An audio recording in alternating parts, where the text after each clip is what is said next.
Welcome to Uncommon Sense right here on thetruevision.com and also FitchYouAsk.net. And I am here with my brother Jay Howard along with Big Brother Most Better, Michael B. Wright. He's broadcasting live from an undisclosed location. I don't talk about. We can't let them know where you're at, player. We can't let them know that. Yeah, don't find me. Don't find me. You know what I'm saying? No. Don't find you, Doc. let me stay lost. You know what I'm saying? Let the brother stay lost. Let him stay lost. Let him stay lost for a while. Stay lost, man. Man. Uncommon Sense, Doc. Boy, when we named this show, we named it right, Doc.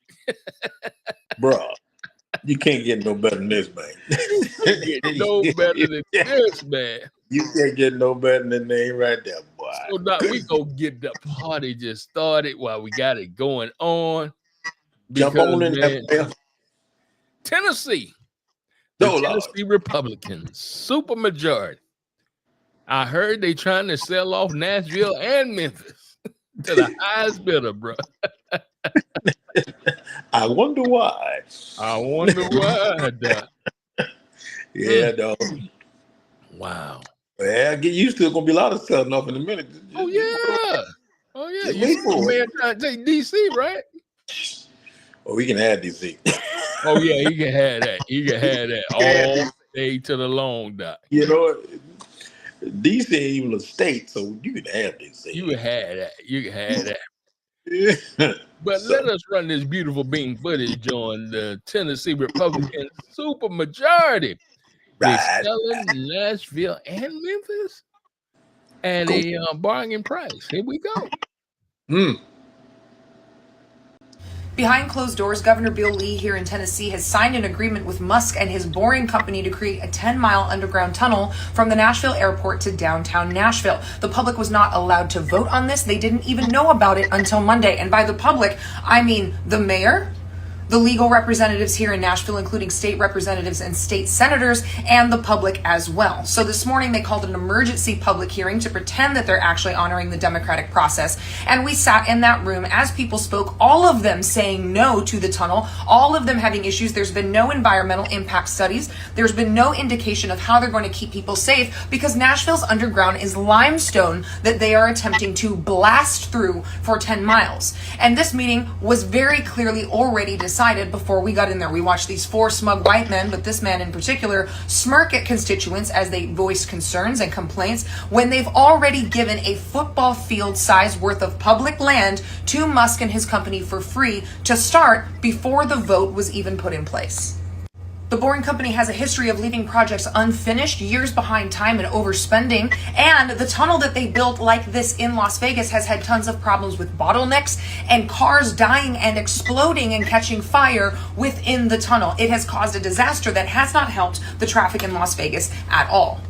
This on top of last year, merely 8 months ago in November, Nashville overwhelmingly voted to install public transit to help with the traffic problem, and no steps have been taken to issue public transit available to all. But now we're getting a private tunnel system for the wealthy and for tourists alone. Meanwhile, the musicians, who are the reason that tourists come to Nashville, can't find parking, and if they don't have validation from the venue they work for, it could cost as much as $40 per night.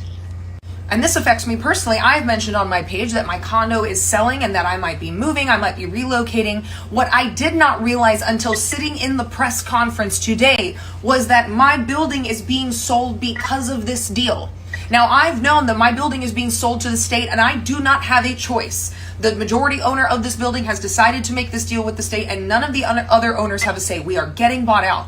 But we are getting bought out to create a parking lot for the state senators and state representatives because the parking lot they currently use is going to house these Tesla taxis. This on the back end of the major pollution and health concerns that Elon is causing in Memphis with his XAI supercomputer that he had a permit to run 15 turbines with that he started running with before the permit was passed, and he's been running 35 turbines. Boxtown, which is the southern portion of Memphis, is now the #1 place in the country for 911 calls related to asthma. They're building their next facility next to a school. And if that wasn't bad enough, this one's considering coming here to run for governor. Now, you was wondering what was Elon Musk doing? Did I tell you? Did I tell you? Yes, sir. I told you, boy. Then Hezek running for governor? You think that's going to work?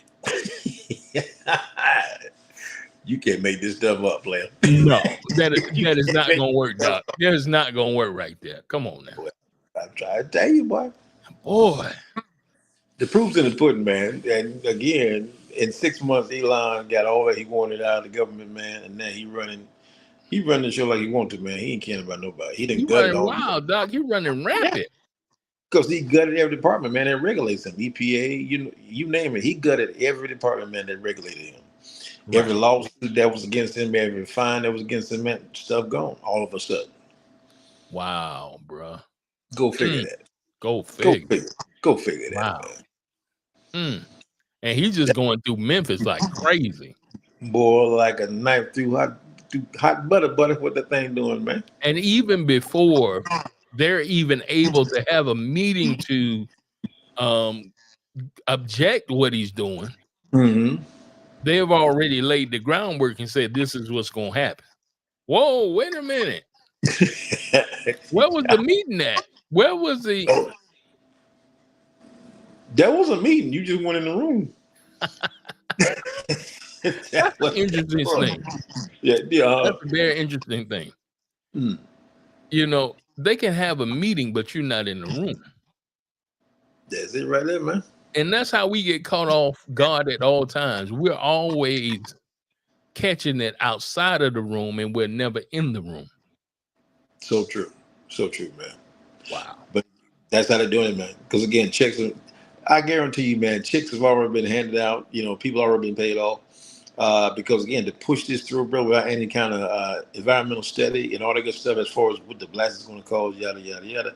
How do you do that, you know, from a public safety standpoint? Right. So you already know, man, folks got paid, dog. So this is a done deal. Oh, yeah. It's a done deal, bro. It's a done deal. It's a done deal. Now, we're going to drop this one on everybody tonight. This one right here. Oh, watch that now. Watch that. What is Rockbridge? Yeah. And why does it matter for you to know what Rockbridge is? Go and tell them, please. It's very important you know what Rockbridge is, because this is the foundation of how Trump got into office. This is how he did it. So Democrats, please listen. Please just listen. While we run this beautiful beam footage, please. Here we go. Help them, Lord. Just help them, Lord.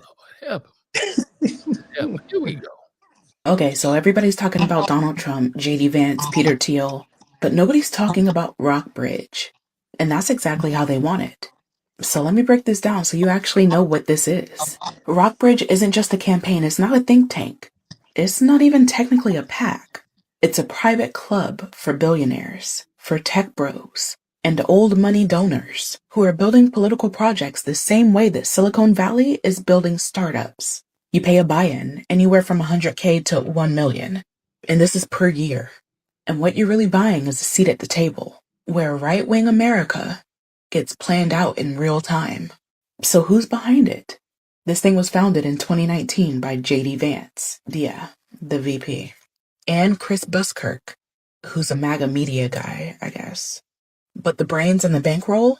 Peter Thiel, the Mercer family, the Winklevoss twins. It's the exact mix that you'd expect. Tech libertarians who hate government, hedge fund families who hate taxes, and cultural warriors who hate diversity. So what do they do with all that money? They fund media outlets so conservative talking points drown out everything else in your feed. They build shadow transition teams, literally ready-to-go governments stacked with their people so when the Republicans win, they flood D.C. with operatives. They use lawfare, suing universities, journalists, anybody who threatens their narrative. And they bankroll down ballot races in red states, sheriffs, judges, school boards, because they know that power does not just live in the White House. Why does this matter? Right? See, Trump is just the circus act. Rockbridge is the infrastructure. They don't care if it's Trump, DeSantis, Vance, some other puppet. They don't care.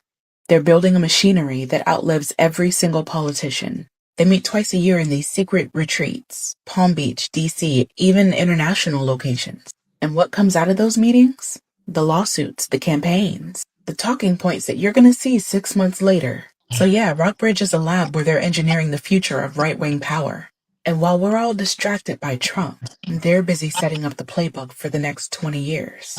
Pay attention. Rockbridge. There it is. The foundation of how Trump got funded. Mm-hmm. And who started? J.D. Vance? What? There's a reason why that man became vice president, bro. They needed Vance. Yes, sir. Yes, sir. That was planned for sure. For sure. From 100,000 to millions.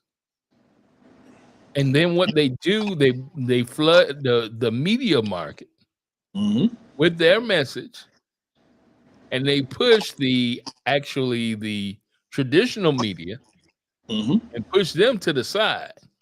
And then they start throwing lawsuits on the original media. Yeah. To where now the original media, once they get in office, the original media now got to pay them. That's it, man. That's the whole deal. Yeah. Matter of fact, Trump asked the FCC again today to take away the license of ABC and NBC. Didn't it though? Yeah. Didn't it though? Yeah. So, man, and again, man, what the thing about it is, again, they're trying to control what you hear, what you see, so they control what you know. Right. And they are doing a phenomenal job. But it's because, man, again, people sleeping at the wheel. Because again, you're caught up in the circus of Donald Trump, and again, that man is there is just a forefront. He is the distraction, man. That's all. Yes, he is the distraction. Right. Because the main players behind the scene, man, like you said, what we said before, the architects of Project 2025 have been implanted inside the government, man. I mean, so they're sitting in every power seat you can name, from the economics, down the whole line, Department of Defense, everything. Right. So you're at this place now, man, where again, Trump is just an enigma. He doesn't exist as it relates to what is really going on behind the scenes.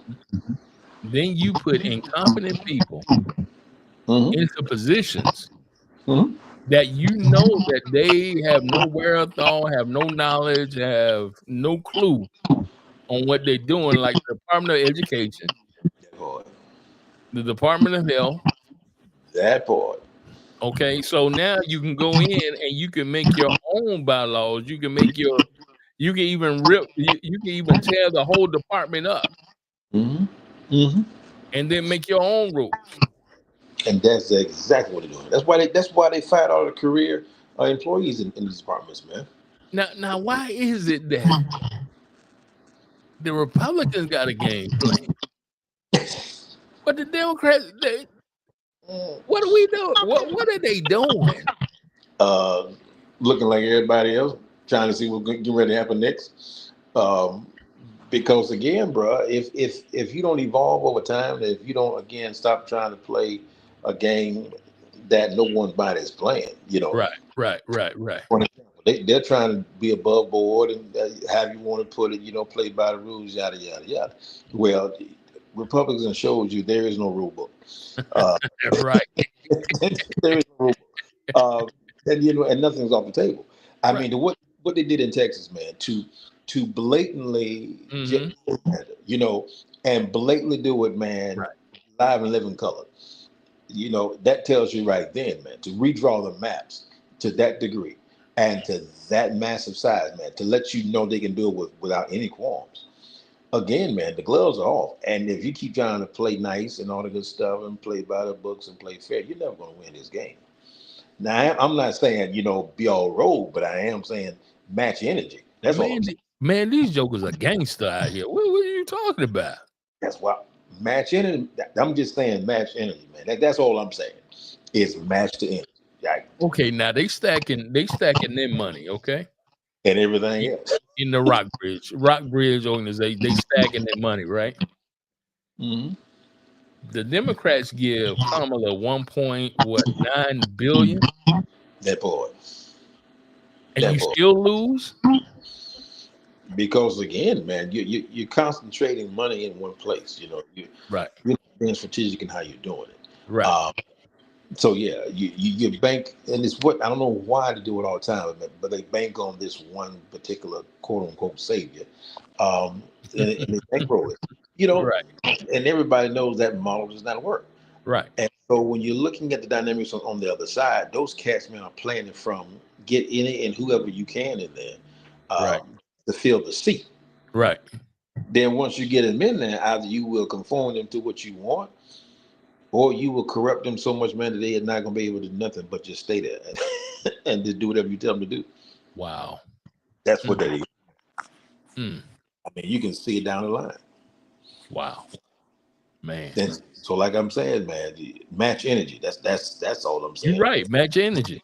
That If we it'll bless you. if this the way you playing and this is the game you say we playing, okay, let's play the game. That's all I'm saying, man. Yeah. That's all you're gonna win at this. Yeah. Because this is just, man, 7 months into the year. You still got, man, it seems like it's been about 4 or 5 years. Wow.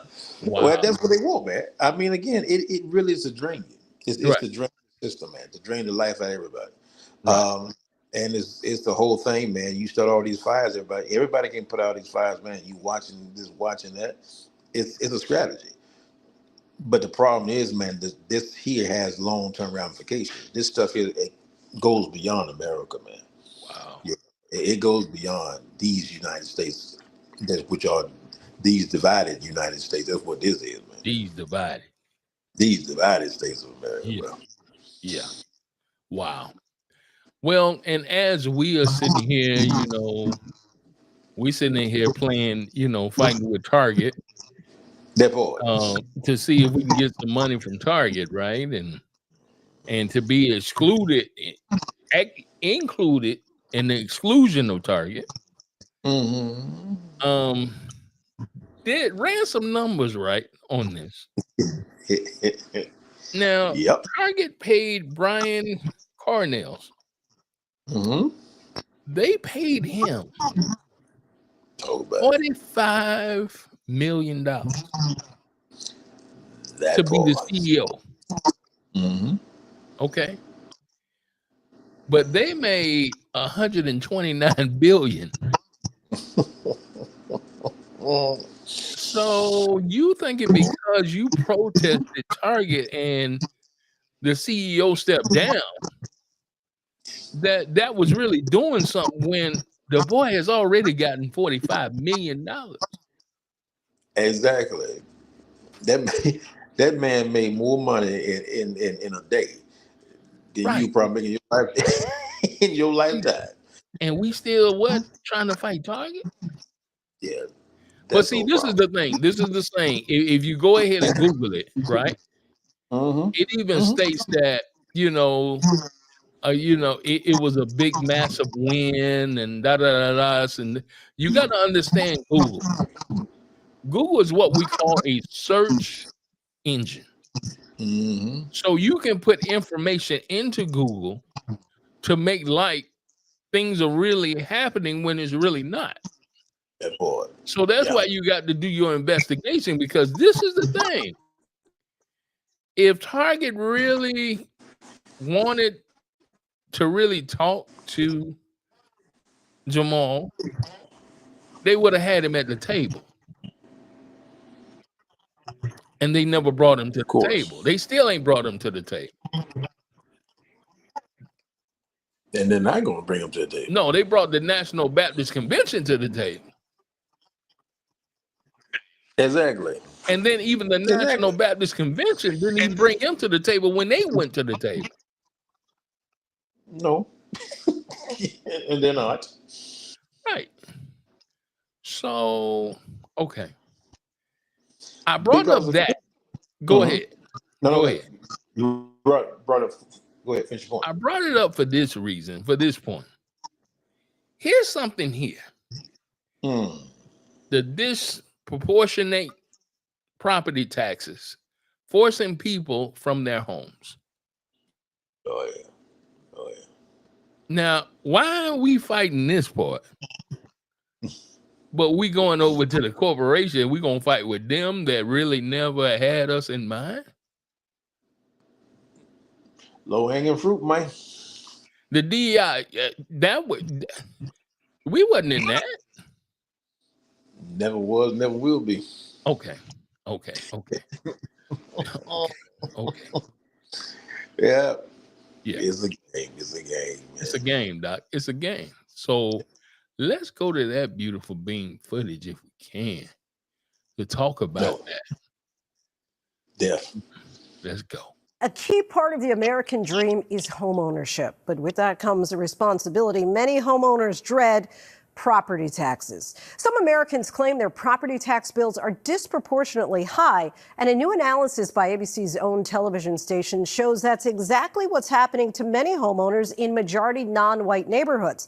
The data shows a nationwide pattern of what's called highballed tax assessments. In tonight's Prime Focus, ABC News investigates how high taxes can also leave homeowners homeless. Here's our senior political correspondent, Rachel Scott.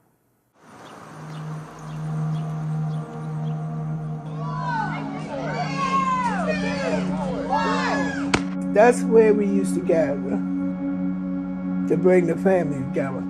For 70-year-old Benita Anderson, this Baltimore house became a safe haven, a place that her 5 children and 8 grandchildren could call their own. But a cancer diagnosis in 2020 changed everything. When I started feeling better, that's when I got the mail. Benita was already struggling with mounting bills. Then it was a letter from the city of Baltimore letting her know she owed about $5,000 in back taxes from the last year. That's what I paid. But they say they applied that to other tax years versus applying it to the year that it was for. By 2022, the city of Baltimore put a lien on Benita's house that was then auctioned off to the highest bidder. Take me back to that moment when you realized that you would be losing your home. I sat down and I said, oh my God, I'm 70 years old and I'm homeless. Benita is one of many across the country who found herself highballed, facing disproportionately high property tax bills and ultimately losing her home at a government sale.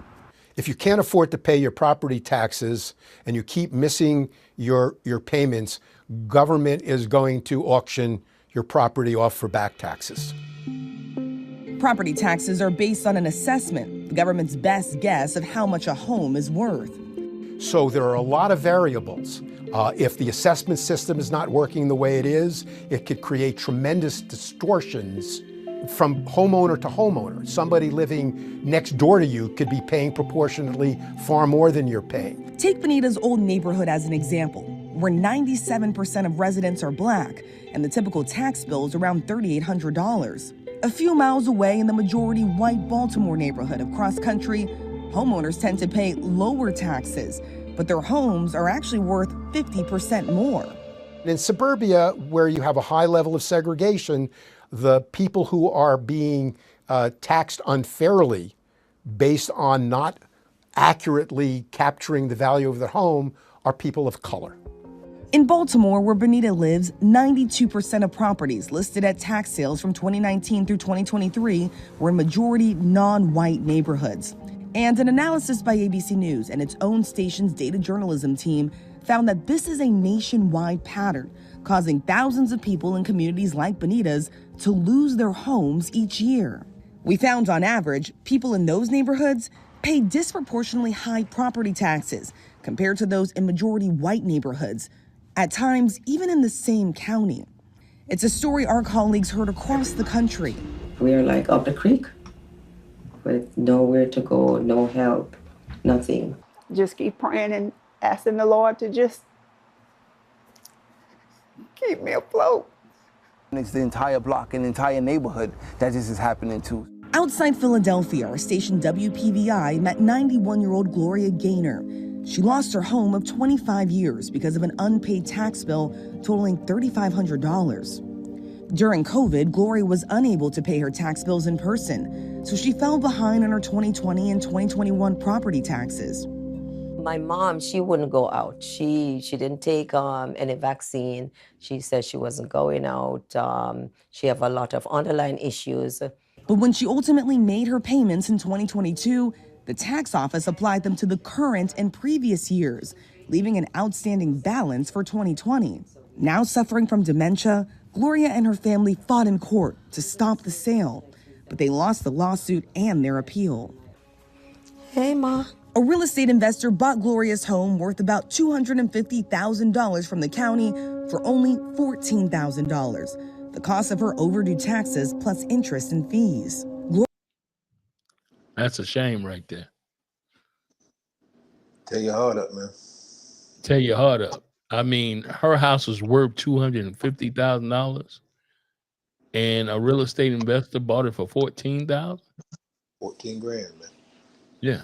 And there's no kind of concessions or nothing just because of the woman in her condition. They're taking advantage of the situation, man. That's all they're doing, man. Right. And then also saying that this happens only in our neighborhoods all the time. Definitely, man. Yeah. Did the same thing here in ATL, you know, when they came through in the late 90s. Right. All those back mansions in, you know, the Cab and around Brookhaven, all the good stuff, man. And old school couldn't keep up with the tax payments. Of course, they begin to lose their home. Right. And so, yeah, man, it's a real reality. The sad part about it again is, like we're saying, the churches, especially since it's affecting Black folks, especially elderly Black folks. Yeah. It would seem that the churches would be more forthright in educating seniors on what the deal is, and also dealing with planning and zoning in those communities, man, that will prevent stuff like this. But again, Doc, you're sacrificing one for the sake of progress, and I don't know what kind of progress you think you're making. Right. When the old school like that has literally built community on their backs as far as taxes and everything else, and then get to this point and you lose your home. Right. This doesn't add up, man, at all. Right. Because see, there's some kind of exemptions they can take. I know in our county, there's some exemptions that we can take. And if they knew about it, then they could go ahead and apply those exemptions. But if they don't know about it, because actually you could look up your neighborhood, you know, and find out who's paying how much taxes or what on each house. You sure can. And when you look at it, you like, wow, I didn't know they were paying that much tax. Really on that? That's it, man. That is crazy, man. It is sickening crazy, man. And again, when you're talking about the programs and stuff, man, the other thing that senior citizens get so enthralled in is as they definitely get up in age and certain elements start kicking in. This is where the younger generation, the daughters, the sons, the children, the grandchildren, this is when then they need to kick in. Now, old school, you know, got to get away from that secrecy that is plaguing, you know, our community. You like to keep things secret. Right. Well, the problem with secrecy is when something gets too far down the line, you know, it's hard to bring that shit back into the harbor. Right. So that's the other dynamic you got to deal with, man. It's a re-education and a reculturing of a lot of dynamics, and you got to be purposeful about it because again, these cats are not playing fair. No, they know what they're doing. Right. And they have no qualms, man, taking an elderly person's home and kicking them on the street. They don't care about that because they're gonna turn around and flip the house and make a fortune off the sale. You know. Yeah, you see, this lady's 90 years old, and they like, okay, oh well. That's it, man. Some like I said, man, something should kick in as far as your morals and values and your conscience. I can't do that. But see, that they ain't got none. They ain't got none, bro. They ain't got none. Yeah. so Yeah. that's what I'm saying, man. Don't look for that. That's non-existent. So y'all, let's stop fighting Target and let's get to the real deal. Let's get to the real fight. This is the real fight going on. That's right where, now. yeah, I'm telling you, man. This is where, when you're talking about generational wealth, Right. it's real estate, man. That's where it is. Right. And to go over just a few neighborhoods, and then you have a predominantly white community, which you know the houses are valued more. Right. Yet they're paying lesser taxes. Make it make sense. Right. Right. Yeah. So yeah, I have no questions where this is going. Right. But the younger generation better wake up real quick, man. Real quick. Real quick. Yeah. Yeah. And protesting Target is not where you need to be. No, not at all. No. Well, back to the beautiful beam footage right here on Uncommon Sense. Gloria had already paid off almost all of the mortgage, but she got nothing from the sale. And while this is legal, Gloria's attorneys argue it's unfair.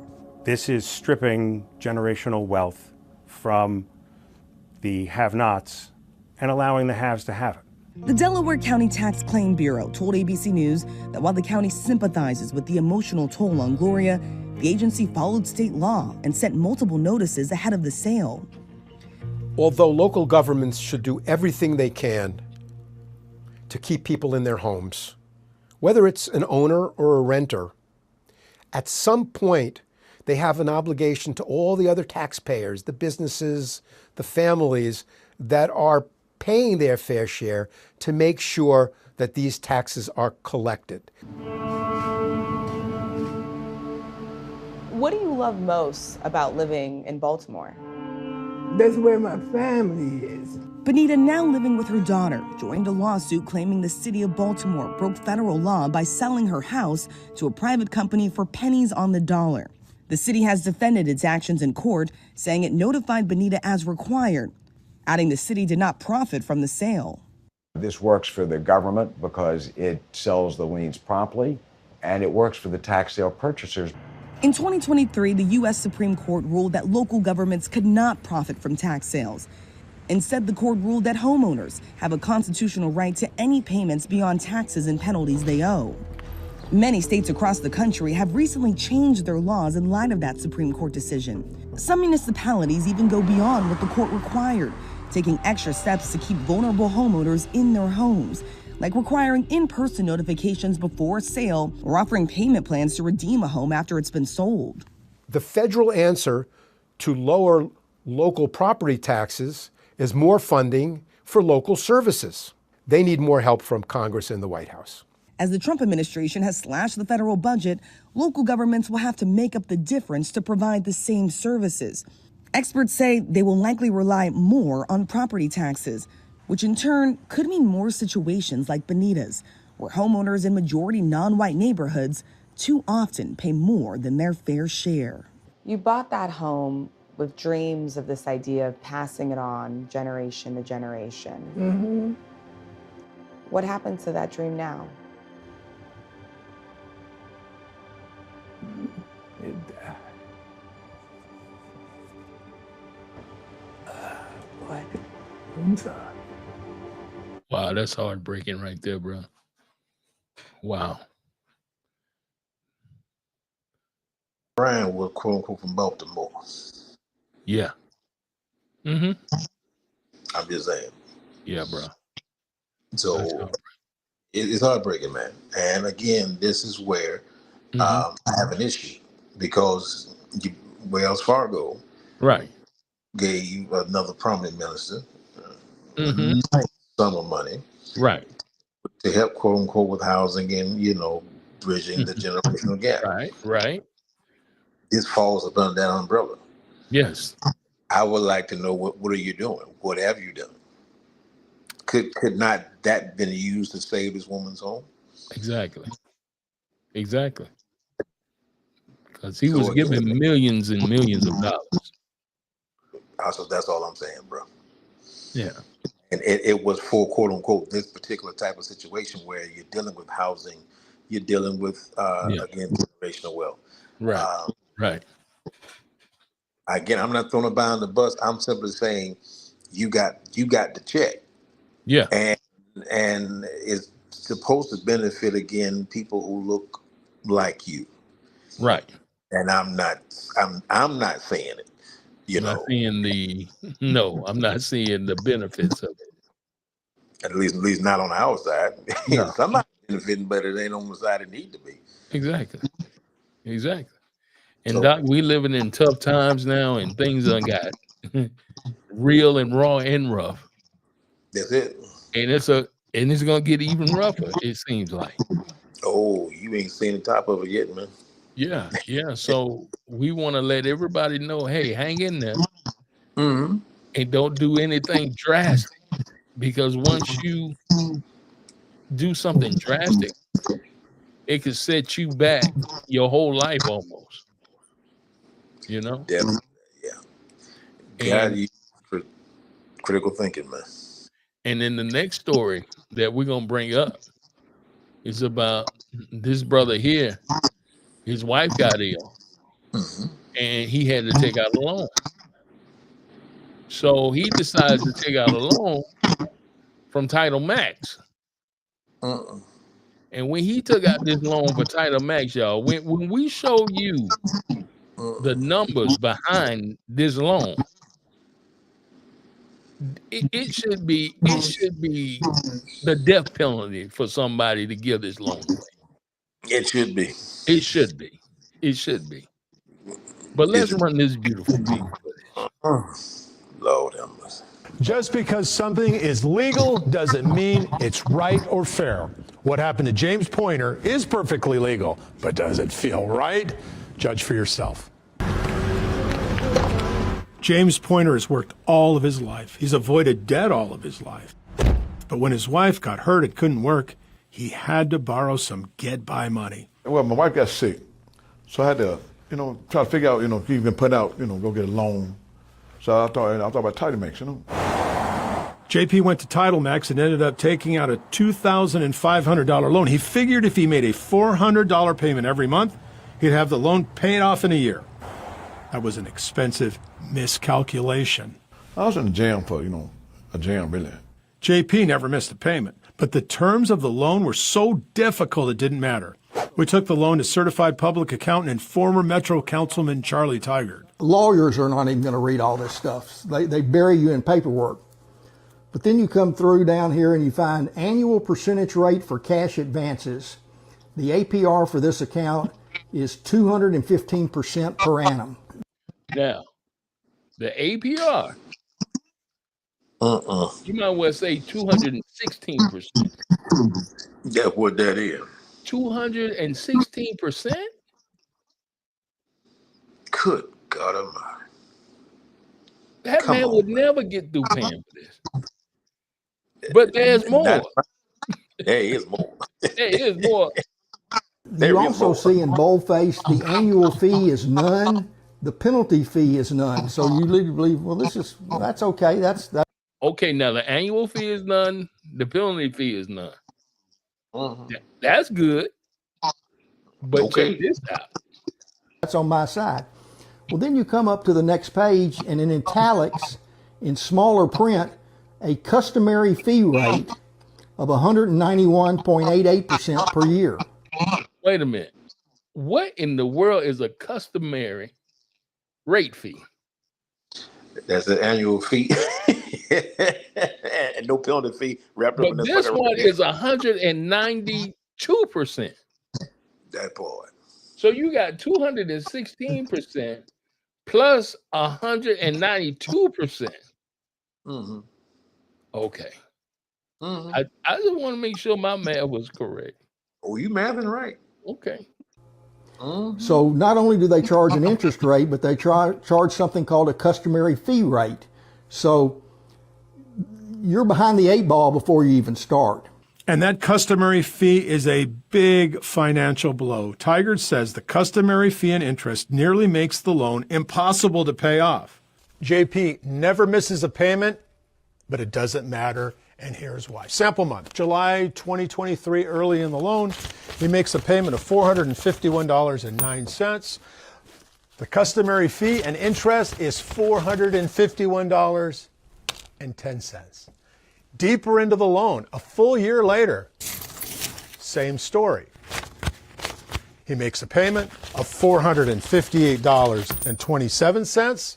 The customary fees and interest the same month, $458.27. Every month, same story. Look at the balance. Down, up, but really unchanged. The loan is stuck, and so is JP. They're signing something they don't know what they're getting into, and they're getting taken advantage of big time. And most of them are just going to throw their hands up and quit, and they're going to lose their vehicle. They're going to get sued and have a lien on their property or their assets for the rest of their life. JP didn't quit. He kept paying for almost 2 years before going to his boss and friend Steve Richards. Richards went down to TitleMax, got all of his paperwork, and paid off the loan.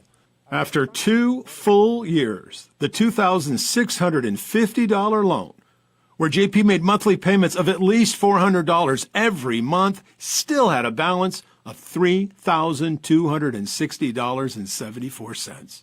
He would have never paid this off. No, never. It was never going to be paid off.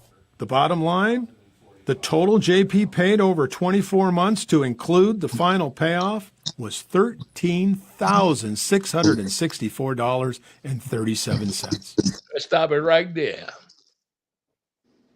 $13,664.37. I quit. This is ridiculous. Ridiculous ain't the word, man. That's some bullshit. That's what that is. That's what this is.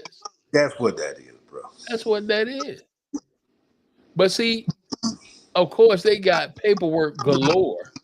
When you're trying to fill out for the loan, they got paperwork that, the average person ain't gonna read all that paperwork.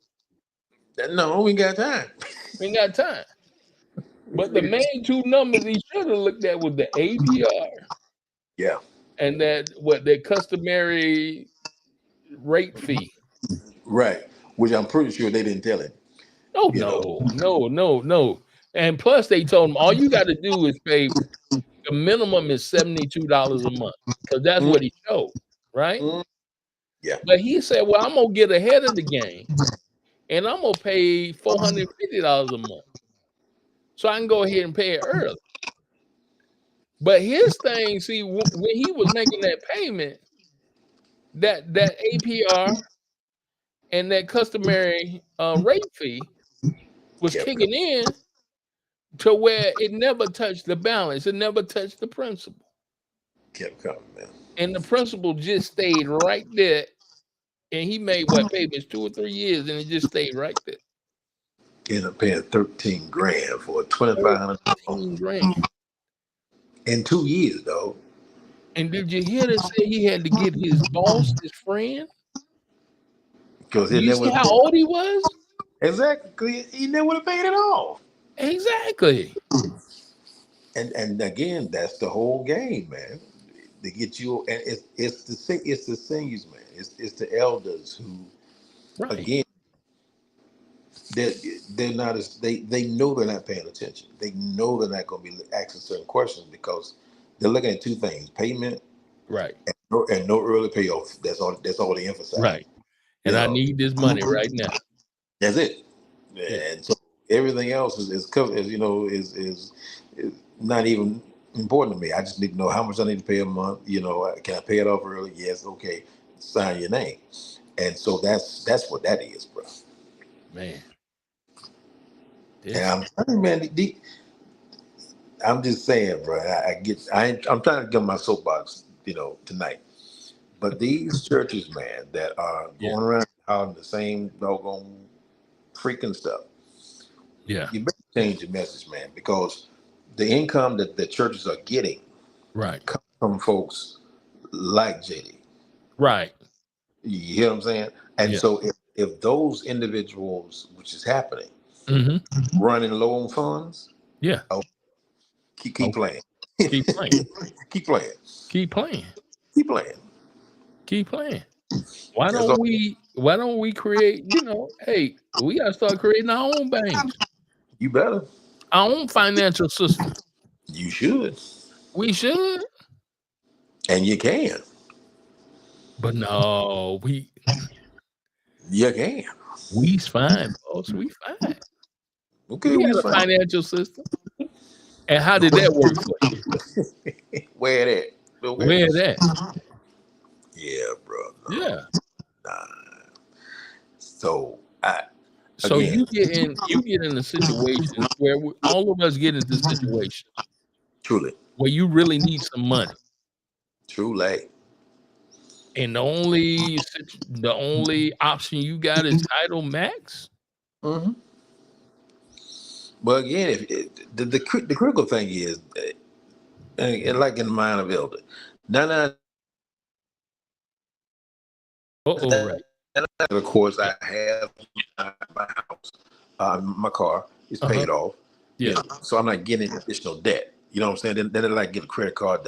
I'm just using what I already got. Right. That's the mindset of old folk. You know, and so they're coming from that premise. But that's the whole thinking of the individual on the other side of the desk. They know that's how they're thinking. You know, that's why the whole reverse mortgage came up, and a lot of people were losing their home just by pulling out equity. Right. You know, so but again, it's how they word things, man. It's how they literally just tell you what you need to know. You know, just enough to get you to sign, and after that, man, you so wrapped up that you couldn't get out if you tried. They told the man if he got another loan that was like 29%, right, interest rate, he would have paid it back. He would have paid back $3,200.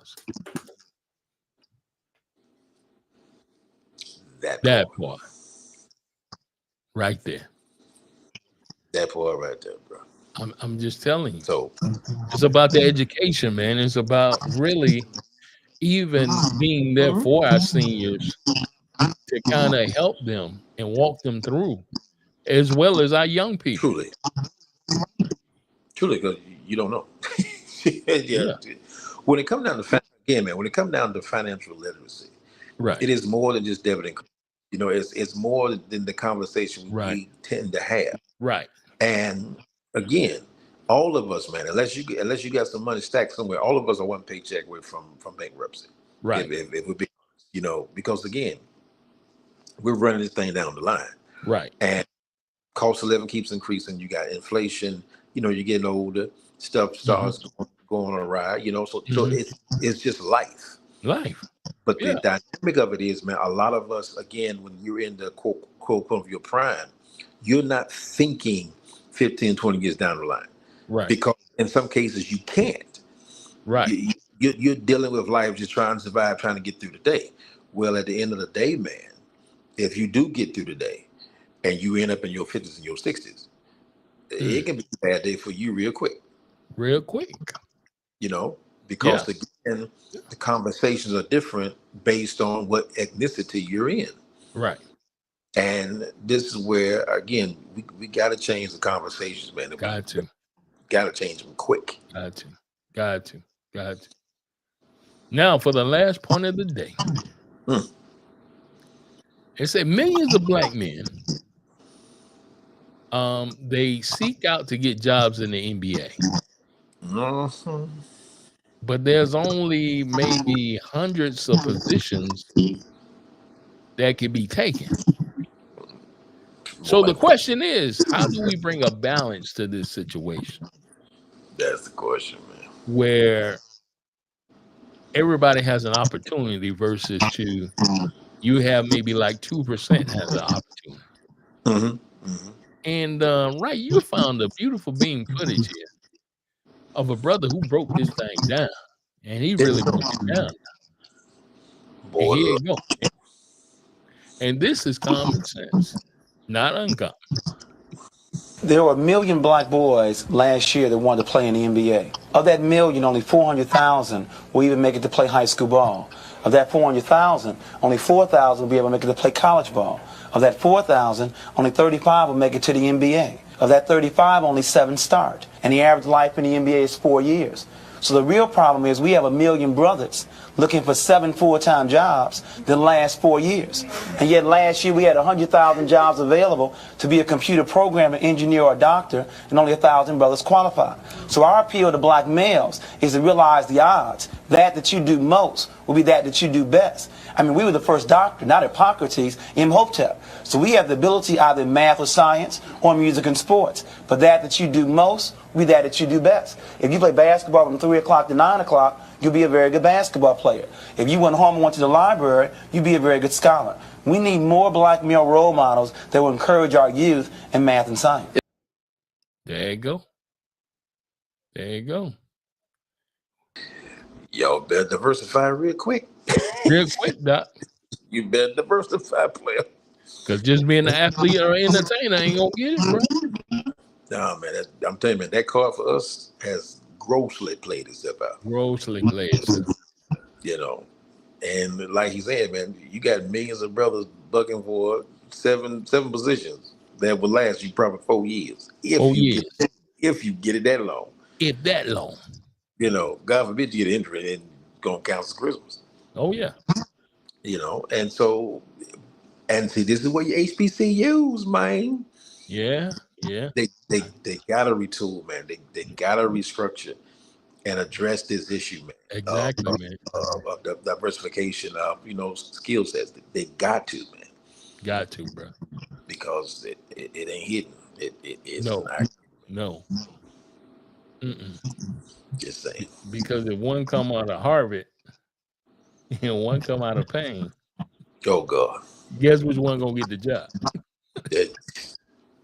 I don't even want to talk about it. Yeah, we don't want to talk about that. We don't want to talk about that. So the HBCUs got to skill up. They got to, man. Got to skill up. And they better deal with construction science. They better deal with AI. They better deal with, again, the medical field. Just, bruh. EPA, this is where they got to go, bro. And if they don't go quick, you're literally gonna become obsolete. Obsolete, yeah. You're gonna become obsolete. Exactly. And because again, I go back again to the conversation. What sold us on HBCUs, man, was the black experience. You're getting the culture. That's what's. But even when you went to HBCUs, like at Payne, there was no African quote unquote studies at Payne. Right. No. So I mean, you at HBCU, but you don't have no studies on African studies, none like that would give you. Well, right. It's going to be worse now since the federal government is stopping them from even teaching stuff like that. Well, again, if you stay private, then darn that, Exactly. Bump that if you stay private. But now, if you're public, so we got different situations we got to deal with. But see, the problem is we should have been public long before now. Oh, you should have been, man. But see, they kept giving us and giving us and giving us.